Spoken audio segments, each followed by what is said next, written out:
The phrase was brief, almost tossed off at a rally, but it carried the weight of a seismic shift. We don't need Canada. What was meant to sound like a moment of defiance has instead become the spark for one of the most unusual political turnarounds in recent American history.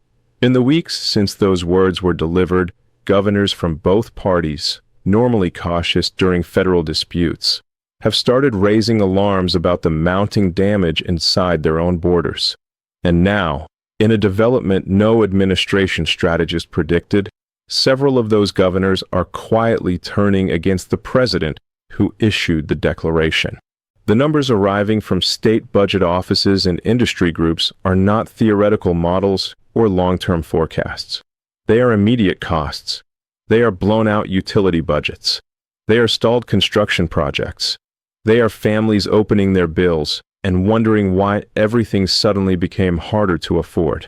Across New England, the Midwest, and parts of the South, leaders are discovering that this tariff war is not striking an adversary abroad, but draining the communities they are responsible for protecting.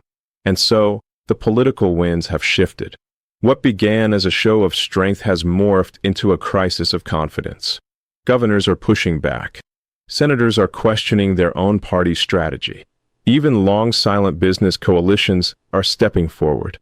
And the question now hanging over Washington is simple. How did one claim, delivered with absolute certainty, unravel so quickly once it met the country's economic reality? The backlash unfolding across multiple states did not erupt overnight, nor did it begin with bold public statements. It began quietly, in offices where governors receive weekly economic briefings that turned increasingly grim as the tariff policy took effect. The president had framed the move as a decisive strike meant to restore American leverage. But the early data painted a different picture entirely. The blow had not landed on Canada first. It had landed on the United States. The earliest warnings came from New England, where officials noticed immediate pressure on electricity markets. Governors who typically avoid clashing with Washington began reading projections showing how dependent their states are on Canadian hydropower and natural gas. Those aren't commodities that can be replaced with a simple contract shift. They are foundational components of their regional energy system. The models showed rising costs in every scenario, and none of them were small. In Massachusetts, the governor's economic team calculated that electricity costs alone were on track to rise by hundreds of millions of dollars over the next year. That was just the beginning. Add heating fuel, transportation networks, and industrial energy consumption, and the financial strain grew into a number large enough to force emergency budget conversations. By the time staff compiled the full report, the projected burden on consumers was approaching $1 billion annually. New Hampshire, Vermont, and Maine faced similar realities. Their housing markets, already strained by shortages and soaring demand, were hit with rising lumber costs almost immediately. Canadian softwood is essential to construction throughout the region, and the 25% tariff pushed material prices upward at a moment when builders were already struggling to meet supply needs. Contractors postponed developments, municipalities reworked project bids, and nonprofits paused affordable housing plans that had been in motion for years. It wasn't just the northeastern states. Governors in the Midwest began observing price fluctuations in heating oil markets and agricultural supply chains. Those states have long-standing economic links with Canadian transport routes, and the tariffs disrupted the flow quickly. Higher fuel costs meant higher operating costs for nearly every sector, including farming, manufacturing, and logistics. As winter approached, residents started receiving their first inflated heating bills, long before any potential benefits of the tariff strategy could reasonably be expected. For a time, the governors attempted to contain their concerns within private channels. They requested briefings. They encouraged the administration to reconsider.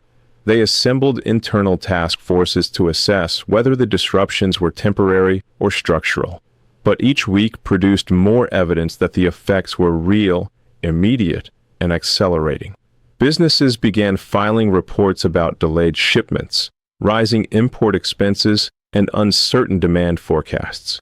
Utility companies drafted memos warning state officials that the next pricing cycle would reflect significant increases. The political tension began building under the surface. Governors typically avoid initiating conflict with a president of their own party, but their responsibility isn't to the White House. It's to the people who elected them. And when those people start absorbing higher costs for energy, transportation, groceries, construction, and basic goods, state leaders cannot remain comfortably silent. What turned a private concern into a public break was the realization shared across several states. The federal government showed no signs of adjusting course. The message coming from Washington remained triumphant, even as the data coming from the states showed unmistakable straying. The disconnect was widening, and governors understood that if they didn't act soon, the damage could deepen into something far more expensive and far harder to reverse.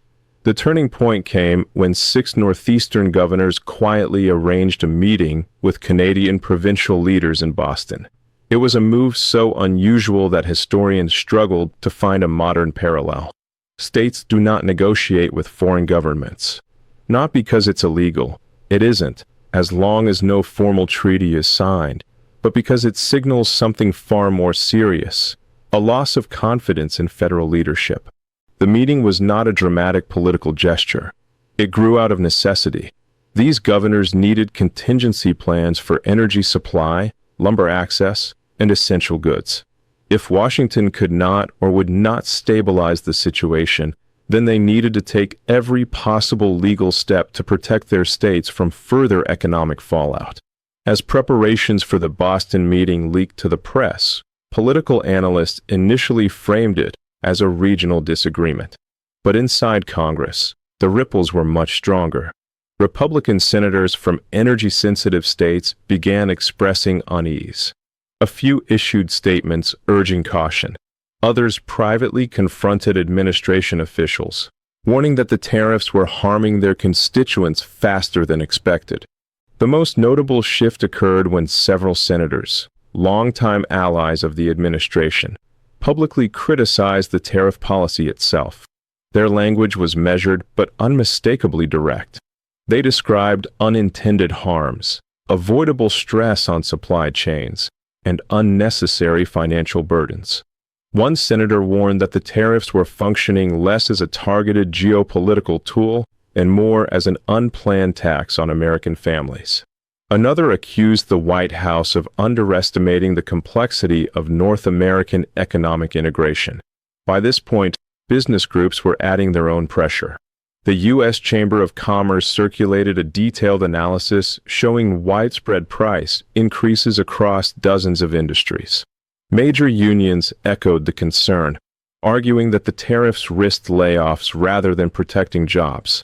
Retail associations published reports showing that the average American household could face more than $1,000 in added expenses annually. By December 5th, the tension had fully crystallized into a new political reality. Governors across the country, Democrats and Republicans, were no longer willing to defend the administration's position. The evidence was too clear, the consequences too immediate, and the costs too heavy for the regions they served. What began as a forceful declaration from the president had morphed into a crisis of confidence at the state level. The divide between Washington's rhetoric and the state's lived experience was no longer theoretical.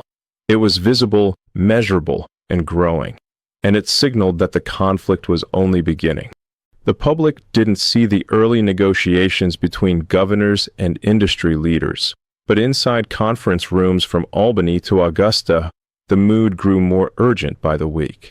Companies that rarely sounded alarms were now briefing state officials on shrinking margins, tightening supplies, and contingencies that once seemed unthinkable. Construction firms warned that a single tariff increase on softwood lumber was inflating project costs before ground could even be broken. Manufacturers reported delays in shipments from Canadian suppliers that they had relied on for decades.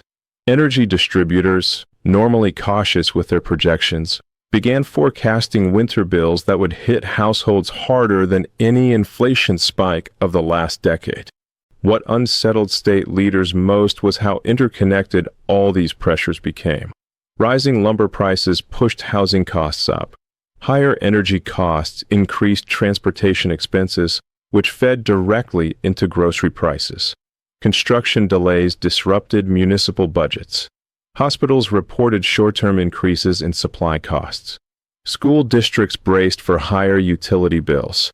Everywhere governors looked, one disruption fed into the next, forming a chain of compounding effects that made the White House narrative sound more disconnected from the ground reality with each passing week. In private calls with federal officials, several governors attempted to outline the scale of these problems. Some tried diplomacy. Others were blunt. They didn't expect federal reversals overnight, but they hoped for acknowledgement, any sign that Washington understood what was happening outside the Capitol. Instead, the public messaging remained largely celebratory, as if the tariffs were a symbolic strike rather than a structural shock ricocheting through the domestic economy. That silence changed the tone of state conversations. Governors who had once treaded carefully around the issue began speaking more candidly with one another. The idea that states might need to form regional blocs to stabilize supplies, once unthinkable, now became a pragmatic necessity.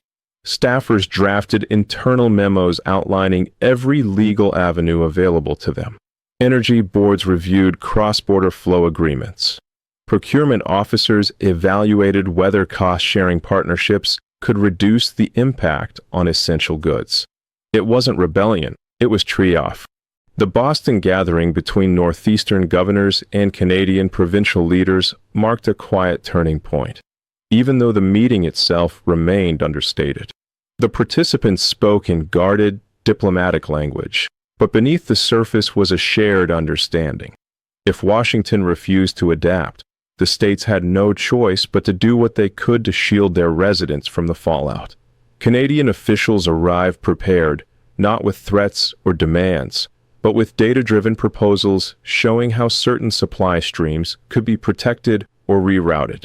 They understood the stakes. Canada, too, depended heavily on these economic ties, but unlike Washington, it had chosen a strategy of stabilization rather than escalation. Word of the meeting spread quickly through political circles. Some pundits dismissed it as symbolic. Others, especially those familiar with the mechanics of cross-border trade, recognized how rare the moment truly was. States do not normally seek operational assurances directly from foreign governments. They do not schedule emergency discussions about lumber, energy, and supply chains unless they believe the federal response is failing them. And they certainly do not risk political backlash by appearing to coordinate with another country unless the situation has reached a level of seriousness that eclipses party loyalty. Inside Congress, the atmosphere shifted in parallel. Lawmakers now received phone calls from governors outlining the consequences in blunt, unvarnished terms. What they heard wasn't theoretical modeling. It was the lived reality of their constituents: rising costs, delayed projects, budget holes, and businesses teetering on the edge. Senators who had previously dismissed concerns as overblown began reassessing their positions. Some demanded updated briefings. Others started speaking out, not in sweeping ideological statements, but in precise, data-driven critiques of the tariff policy. Industry groups amplified the pressure. The agricultural sector reported that fertilizer and machinery costs had risen sharply due to cross-border disruptions. Auto manufacturers warned that parts shared between U.S. and Canadian plants were caught in a pricing surge that threatened production schedules. The retail sector tracked noticeable slowdowns in shipping efficiency. Even technology companies, often insulated from trade policy, cautioned that certain components sourced through Canadian distribution hubs were now more expensive. Through all of this, the public began noticing changes too. Families saw higher heating bills and grocery costs.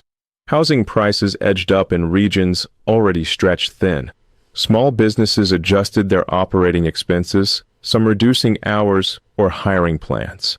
The strain wasn't catastrophic, but it was unmistakable, and it was spreading. Governors responded with a mix of caution and urgency.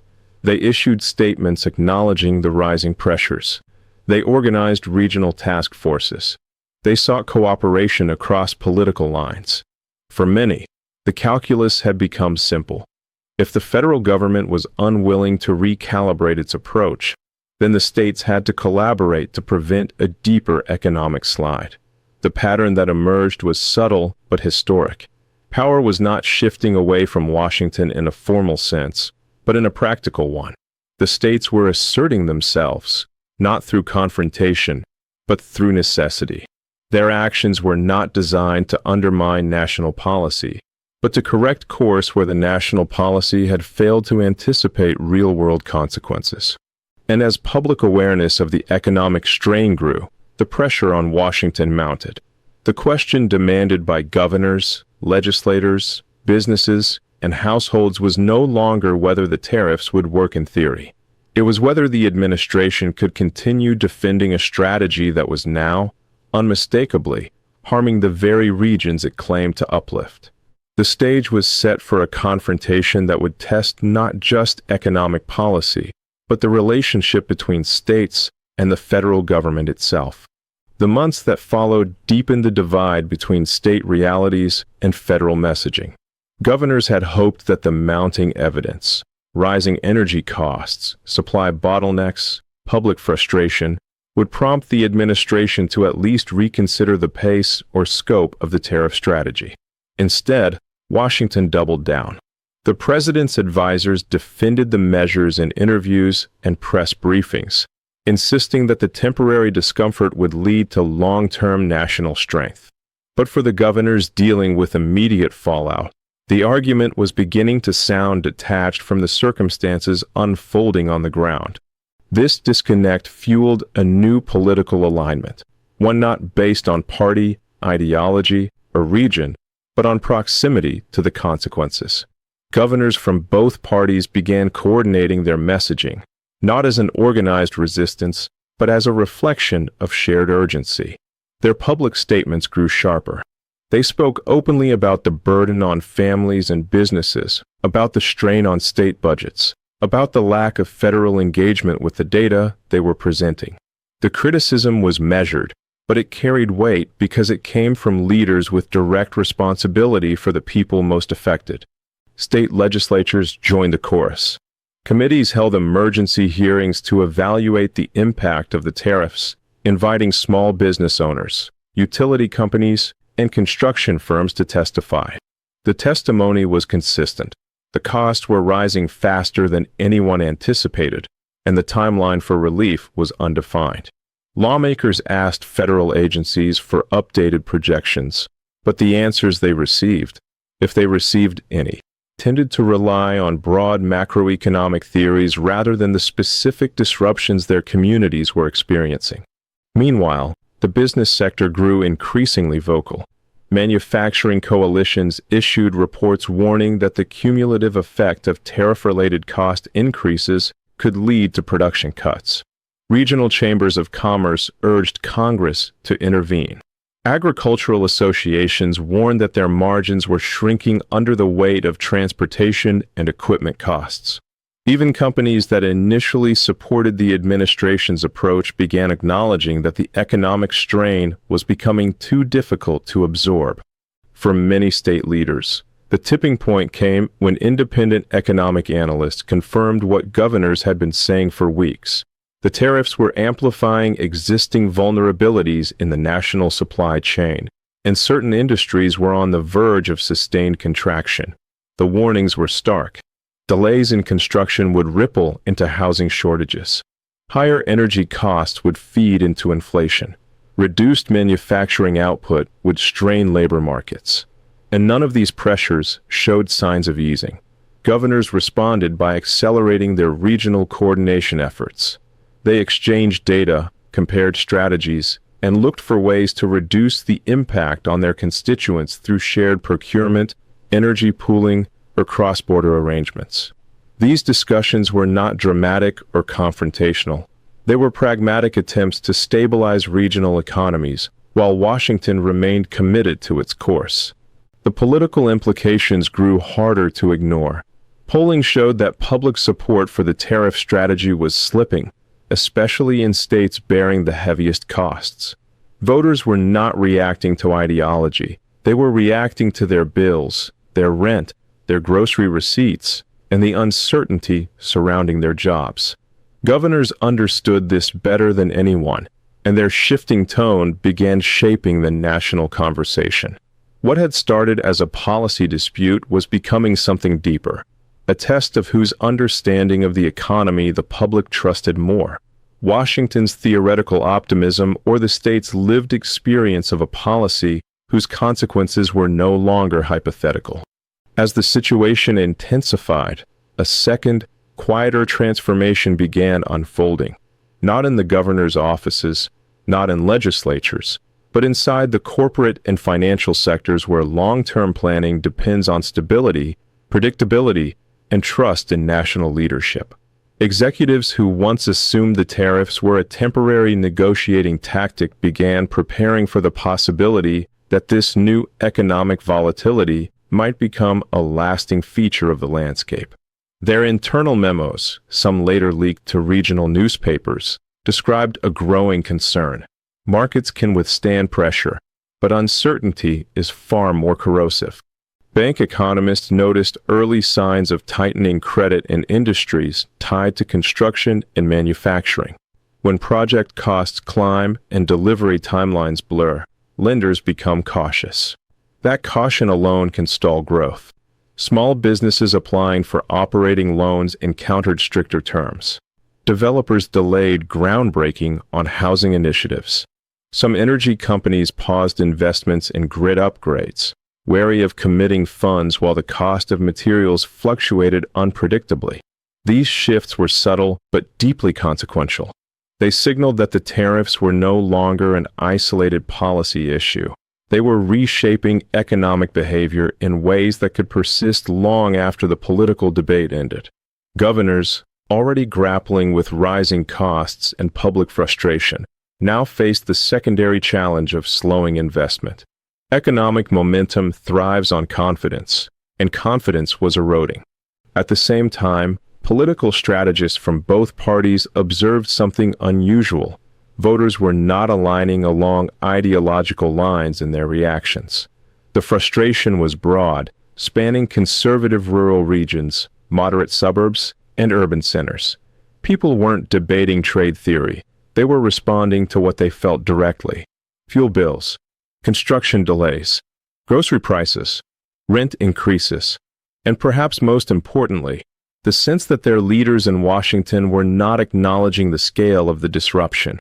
This widening perception gap created a rare moment in American politics, a period when state leaders, business coalitions, and everyday households were voicing concerns that echoed one another. Governors took notice and adjusted their messaging accordingly. Their speeches shifted from cautionary notes to pointed critiques. They framed the issue not as an ideological disagreement with the administration, but as a practical failure of federal policy to account for the real structure of the American economy. Their tone remained measured, but the urgency behind it grew unmistakable. Meanwhile, international observers began weighing in. Economic analysts in Europe and Asia noted that the U.S. tariffs were disrupting supply chains that extended far beyond North America. Canadian officials, for their part, continued to project calm while quietly expanding their outreach to American states. They understood the importance of maintaining relationships that transcended federal conflict, and their methodical, steady approach contrasted sharply with Washington's escalating rhetoric.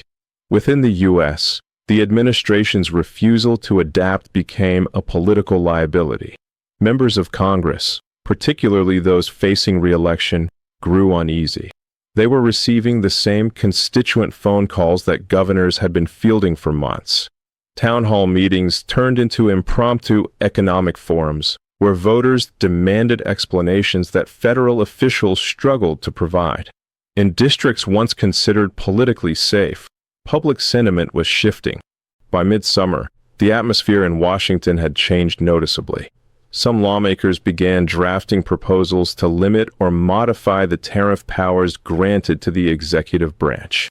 Others pushed for emergency relief funds to assist states facing energy spikes or construction delays. These efforts were fragmented, cautious, and often symbolic, but they revealed a growing willingness to challenge a policy once considered untouchable. What no one could ignore any longer was the central truth that governors had been articulating since the earliest warnings. The nation's economic stability is built on interconnected systems too delicate to absorb sweeping disruption without consequence. And those consequences were now visible on every main street, every job site, every energy bill across the regions most affected. The federal government insisted the discomfort was temporary. The states increasingly believed otherwise. By the time the year drew to a close, the fracture between the states and Washington had become impossible to paper over. What began as scattered concern had grown into a coordinated insistence that the country could not continue down the same path without courting deeper instability. Governors who once hesitated to criticize federal policy were now openly calling for a reevaluation, not out of political rivalry, but out of a duty to shield their residents from avoidable harm. Public sentiment pushed the momentum further. Families, businesses, unions, and local officials had all experienced the economic squeeze in their own ways, and the shared frustration dissolved many of the partisan divisions that typically shape national debates. What mattered now wasn't which party held the White House. It was whether leaders were willing to confront the consequences that state officials had been documenting for months. The administration attempted to reframe the narrative, highlighting isolated examples of resilience and suggesting that the discomfort proved the country was becoming more independent. But the states had the data, and the public had the lived experience. Confidence in the federal explanation eroded with each passing month. In one of the final gatherings of the year, several governors issued a joint statement urging immediate federal collaboration to stabilize energy markets, support affected industries, and reassess tariff structures in light of mounting evidence. Their tone was firm but constructive, signaling not rebellion but a last attempt to bring national policy back into alignment with economic reality. Whether Washington would respond remained uncertain. But one truth had become undeniable. The country's economic resilience depended not on declarations of independence from its closest partners, but on acknowledging the interdependence that had built its prosperity in the first place. Thank you for watching this video. Click here to watch another video that might interest you.